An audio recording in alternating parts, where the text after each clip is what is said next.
नमस्कार मंडळी, मी वैदेही नेरुरकर. खूप खूप स्वागत तुमचं नव्या व्हिडिओ. तर मंडळी, आज मी बनवत आहे सोयाबीनची भाजी. माझ्याकडे सफोला सोया चंक्स होते. तर ना सगळ्यात आधी ते मी थंड पाण्यातच भिजत घातलेलं आहे. आणि हे भिजत जास्त वेळ लागत नाही, 10 मिनटातच अगदी मस्त टम्म असे फुगाण येतात. तर हे बघा, चांगले ना भिजले आहेत आणि अगदी 10 मिनटातच टम्म असे फुगाण येतात बघा.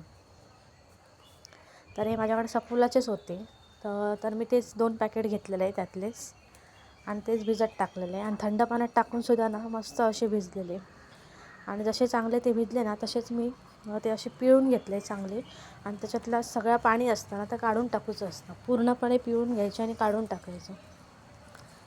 आणि सगळे पिळून ना एका ताटलीत सगळे एकत्र करून घेतले.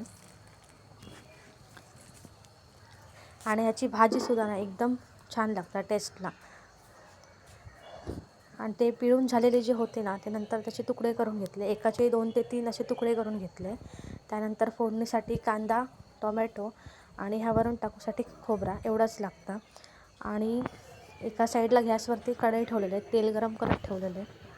तेल जसं गरम झाल्यानंतर सगळ्यात आधी जे हे सोयाचे हे होते ना, ते तेलात परतून घेतले चांगले.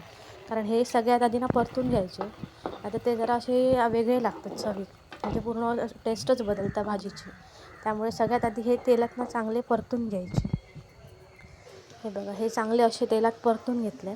त्यानंतर त्याच कढईत पुन्हा तेल टाकून ना, तेल जसं तापला तसं त्यात ना कांदा आणि टोमॅटो दोन्ही एकत्र टाकले. आणि वरून जरासं मीठ टाकलं.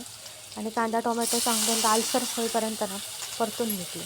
कारण ह्या भाजीत फक्त कांदा टोमॅटोचे हे असतं, त्यामुळे त्याची टेस्टसुद्धा तशी उतरत हवी त्या भाजीत. त्यामुळे कांदा टोमॅटो चांगलं परतून घ्यायचं लालसर होईपर्यंत.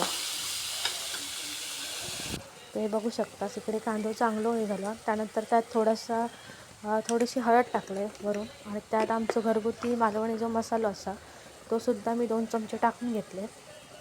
जेवढं तिखट हव्या तेवढाच टाकले, कारण की तो जरा तिखट असतं. आणि पुन्हा एकदा कांदा टोमॅटो चांगलं एकदा परतून घेतले. आणि त्यानंतर त्यात हे जे तेलात ते परतलेले होते ना सोया, तर ते सुद्धा त्यात टाकून घेतले. आणि पुन्हा एकदा चांगला कांदा टोमॅटो आणि ते सोया मिक्स करून घेतले, जेणेकरून चांगलं ते का मसाला लागा खरं. आणि हो माझ्याकडे मॅगीचा मसाला होतो, तो पण टाकले. ह्याने ना चव खूप छान येतं. हे कोणत्या ह्याच्यात वापरलं तरी छान येतं. आणि भाजी वाफेवर ठेवली शिजा. बघू शकता, छान अशी वाफ इली. त्यात लगेच वरून खोबरा टाकले. तर पुन्हा 5 मिनटं तसंच वाफेवर ठेवले. आणि पुन्हा एकदा चांगली भाजी ढवळून घेतली. आणि आपली सोयाबीनची भाजी तयार असं.